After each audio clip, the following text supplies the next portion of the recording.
स्वागत है आपका। मैं राकेश कुमार राय उर्फ चुन्ना आपके लिए लेकर आया हूँ एसएससी एमटीएस के लिए इंग्लिश का प्रैक्टिस सेट, जो यूनिक पब्लिकेशन बुक से है, जो बहुत ही अच्छी बुक है। ये बुक आप इसको खरीद सकते हैं और इससे तैयारी कर सकते हैं। मैंने प्रीवियस ईयर पेपर भी डाला है, बहुत सारे प्रीवियस ईयर पेपर डाला है मैंने। 2017, 18, 19, 20, 21, 22, 23 तक का डाला है। तो चलिए पूरा वीडियो देखिएगा। और ये मॉडल प्रैक्टिस सेट 4 है और अभी मैं इंग्लिश का प्रैक्टिस सेट करवा रहा हूँ आपको। तो आप देख सकते हैं सवाल क्या है। सवाल है कि in the flowing question the sentence given blank to be filled in with an appropriate word. Select the correct alternative out of the 4 and indicate it by selecting the appropriate option. ठीक है, कह रहा है कि जो नीचे जो question दिया हुआ है, ठीक है, उसमें से आपको उचित शब्द है उसको चुन के खाली स्थान को भरना है। ठीक है, तो चलिए स्टार्ट करते हैं, इसको भरते हैं। क्या लिखा है? लिखा है the students body met the principal to have their dash hair. देखिए, the student body met the principal to have their dash hair. देखिए, इसमें जो हो जाएगा वाक्य का जो भाव है, ठीक है, उसका मतलब ये है कि वाक्य के अनुसार यहाँ पर स्टूडेंट सबको कष्ट हुआ है। ठीक है, स्टूडेंट को क्या हो गया है? कष्ट हो गया है। ठीक है, तो यहाँ पर जो हो जाएगा, यहाँ पर हो जाएगा आपको वूज, WOES। ठीक है, जिसका अर्थ होता है दुख या कष्ट। ठीक है, याद रखिएगा। दूसरा है select the word with the correct spelling. इसमें करेक्ट स्पेलिंग किसका है, इसको सिलेक्ट करना है। देखिए, स्पेलिंग जो है यहाँ पे एक्सक्यूजिंग का स्पेलिंग सही है। ठीक है, एक्सक्यूजिंग का स्पेलिंग सही है, जिसका अर्थ होता है क्षमा करना। चलिए आगे बढ़ते हैं। इन the flowing question out of the 4 alternative select the alternative which best express the meaning of the idiom phrase. एक इडियम या फ्रेज दिया हुआ है, ठीक है, इसका मीनिंग आपको सिलेक्ट करना है 4 ऑप्शन में से। ठीक है, आप देख सकते हैं इसमें ऑप्शन A, B, C नहीं आया है, B नहीं आया इसमें ऑप्शन। तो चलिए कोई बात नहीं, B नहीं आया तो इसका क्या लिखा है? All in the same boat. All in the same boat का मतलब होता है लोगों का एक सी दुष्कर स्थिति में होना। ठीक है, एक सी दुष्कर स्थिति में होना। तो इसका जो हो जाएगा वो हो जाएगा option D, to be in the same unpleasant situation as other people. ठीक है, चलिए अगला select the antonym of antique. Antique का एंटोनिम आपको बताना है। ठीक है, एंटिक का, तो एंटिक का मतलब पहले जानिए। एंटिक का मतलब होता है पुराने ढंग या चाल का। ठीक है, पुराने ढंग या चाल का होना। इसमें जो हो जाएगा इसका एंटोनिम हो जाएगा आपका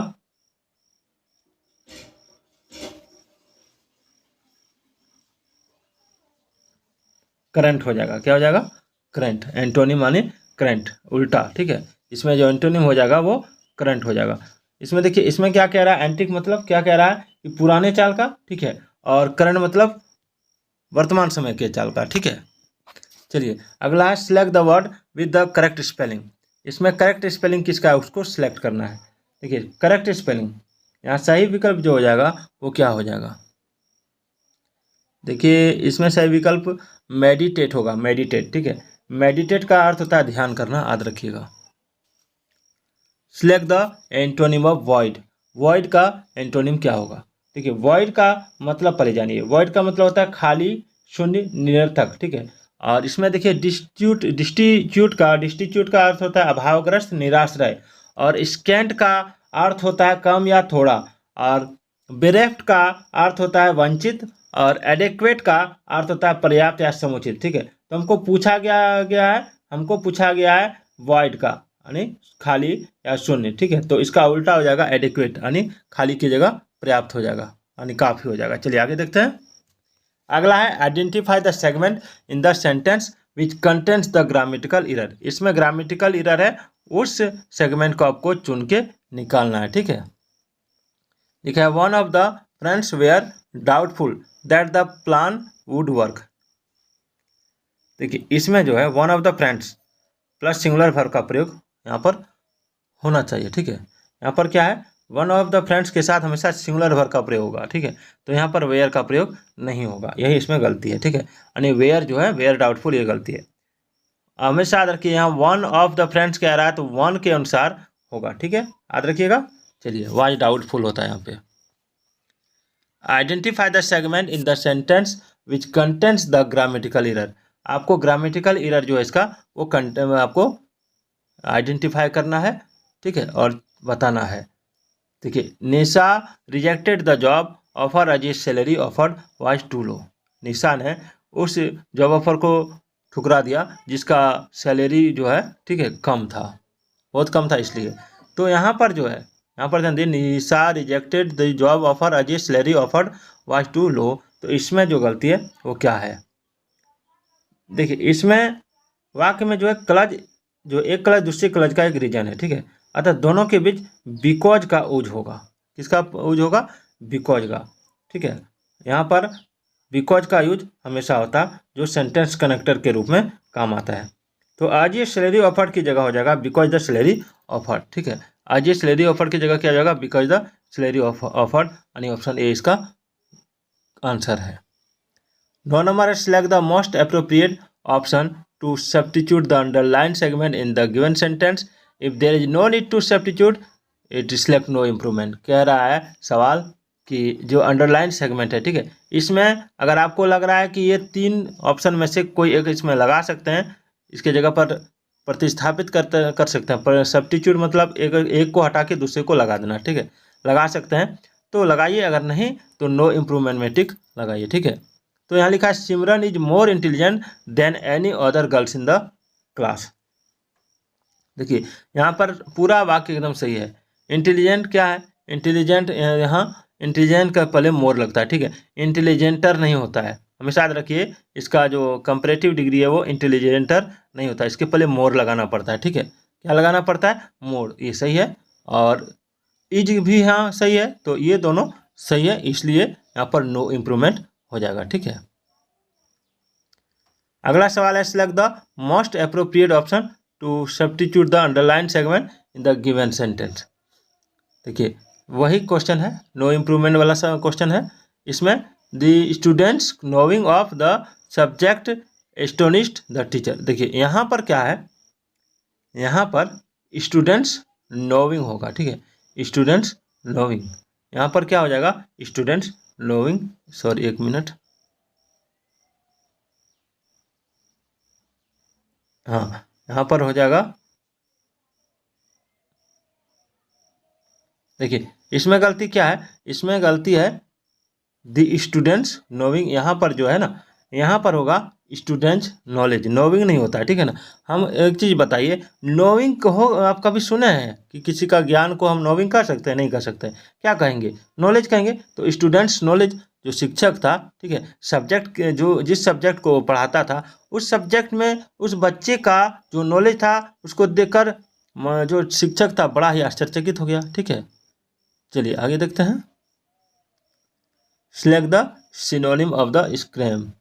स्क्रैम का मतलब पहले जानिए, ठीक है।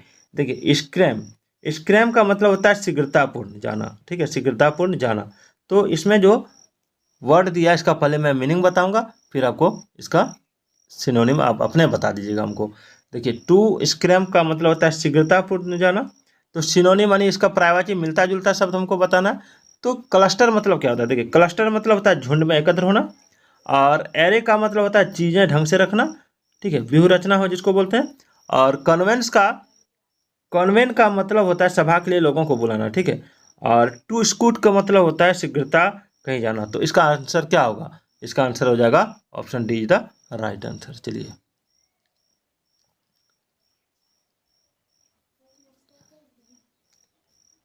यहाँ पर मैं पहले इसको लिख लेता हूँ। यहाँ लिखा है ऑल ग्रीक टू मी, ठीक है, यही लिखा है यहाँ पर, ऑल ग्रीक टू मी। हम यहाँ देखिए क्वेश्चन क्या कह रहा है, इसमें आपको एक इडियम दिया हुआ, ठीक है, उस इडियम का मीनिंग आपको इस ऑप्शन से चुन के बताना है, 4 ऑप्शन से, ठीक है। तो यहाँ पर जो लिखा हुआ है वो है ऑल ग्रीक टू मी। क्या लिखा है? ऑल, ALL, ऑल ग्रीक, यहाँ पर बड़ा जी है, टू मी, याद रखिएगा। तो ऑल ग्रीक टू मी का मतलब क्या होता है? सबसे पहले हो जानिए। तो ऑल ग्रीक टू मी का मतलब होता है जो कुछ कहा गया या लिखा गया, ठीक हो, यानी समझ में आना, जो कुछ कहा गया या लिखा गया उसको समझ में आना। तो इसका समान अर्थ क्या हो जाएगा, इसका समान अर्थ हो जाएगा saying that once does not understand something that is said और रिटन। ठीक है, चलिए अगला सवाल है select the most appropriate word for the given group of words. ठीक है, आपको उचित शब्द इस ग्रुप ऑफ वर्ड का बताना है। ये person who is recovering from an illness, एक आदमी जो बीमारी से रिकवर हो रहा है, ठीक हो रहा है, इसको क्या कहते हैं?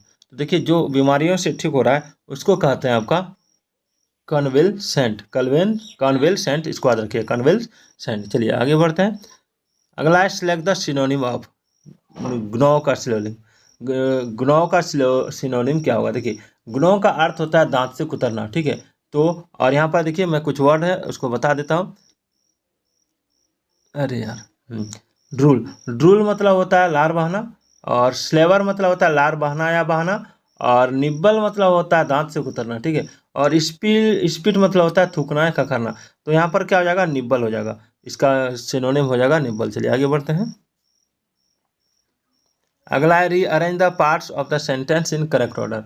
ठीक है, रीअरेंज करना है, इस तरह का सवाल पूछा जाता है। Rearrange despite this high level political, तो इसमें रीअरेंज क्या होगा, इसका सही क्रम आपको बताना है। ठीक है, तो देखिए इसमें जो दिया है despite this high level political, तो उसके बाद है have achieve little this summits attention and fanfare. तो इसमें से सबसे पहले क्या होगा? देखिए यहाँ सबसे पहले होगा despite this high level political. ठीक है, उसके बाद यहाँ पर जो हो जाएगा वो हो जाएगा आपका अटेंशन एंड फैनफेयर। ठीक है, उसके बाद हो जाएगा these summits have achieved little. ठीक है, ये हो जाएगा। चलिए यानी RQP हो जाएगा इसका आंसर। चलिए आगे बढ़ते हैं। अगला select the most appropriate word for the given group of words. अनुचित वर्ड आपको बताना है ग्रुप ऑफ वर्ड्स का। ठीक है, तो an institution for the care of people who are mentally ill, जो मेंटली कह रहा है an institution for the care of people who are mentally ill, यानी वैसा जगह जहाँ पर मेंटली दिमागी रूप से बीमार व्यक्ति को ठीक किया जाता है, तो उस जगह का क्या कहते हैं? तो सबसे पहले उस जगह को कहते हैं आपका एसिलम। ठीक है, एसिलम का मतलब होता है मानसिक रूप से बीमार या अस्वस्थ लोगों की देखभाल करने के लिए संस्था या चिकित्सा। ठीक है, और एवायरी का मतलब होता है पक्षीशाला। ठीक है, और एपायरी का मतलब होता है वह स्थान जहाँ मधुमक्खी पाली जाती है, और अर्सेनल का मतलब होता है शस्त्रागार। ठीक है, अगला select the most appropriate option to fill in the blank and make a grammatical correct sentence. ठीक है, तो यहाँ पर खाली स्थान आपको चुन के भरना है। तो you need is certainly greater than, तो you need is certainly greater than, इसमें क्या हो जाएगा? देखिए यहाँ पर वाक्य में यू नीड का कंपेरिजन माई नीड से किया गया है। ठीक है, अतः विकल्प जो होगा वो माइन हो जाएगा। क्या हो जाएगा? Mine. You need is certainly greater than mine हो जाएगा। चलिए आगे बढ़ते हैं। Select the most appropriate word to fill in the blank, उचित शब्द चुन के खाली स्थान भरना है। तो I had a broken bone in the hand which the doctor called a dash and suggested immediate surgery. देखिए यहाँ पर क्या हुआ है कि एक हड्डी टूटी हुई है हाथ का। ठीक है, इसको डॉक्टर ने क्या कहा है? डॉक्टर ने सर्जरी के लिए, तुरंत सर्जरी के लिए सलाह दिया है और बुलाया है। ठीक है, तो यहाँ पर क्या हो जाएगा? यहाँ पर हो जाएगा आपका ऑप्शन डी फ्रैक्चर। ठीक है, फ्रैक्चर मतलब होता है हड्डी टूटना, और वुंड मतलब होता है घाव, और इन्फेक्शन मतलब होता है संक्रमण, और कंटेमिनेशन का मतलब होता है प्रदूषण। ठीक है, चलिए अगला है select the most appropriate option to substitute the underline segment in the given sentence. If there is no need to substitute select no improvement. ठीक है, नो इम्प्रूवमेंट वाला सवाल है, सब्स्टिट्यूशन करना है इस जगह पर, जो इफ दिया इस जगह पर। ठीक है, तो लिखा Prathama will not go to the party if he is personally invited. तो यहाँ पर क्या होगा? देखिए यहाँ पर इफ दिया है ना, तो वाक्य का अर्थ क्या कि प्रथमा पार्टी में नहीं जाएगा जब तक कि उसे पर्सनली निमंत्रण नहीं दिया जाता है। तो इसमें इफ का प्रयोग नहीं होगा, इसका मतलब होता है अगर। ठीक है, या यदि, तो यहाँ पर अनलेस होना। ठीक है, जब तक कि नहीं है, इसका अर्थ होता है। ठीक है, अंतिम सवाल है कि in the sentence identify the segment which contents the grammatical error. ठीक है, इस सेगमेंट में आपको ऐसा सेगमेंट को चुनना जिसमें ग्रामेटिकल एरर है।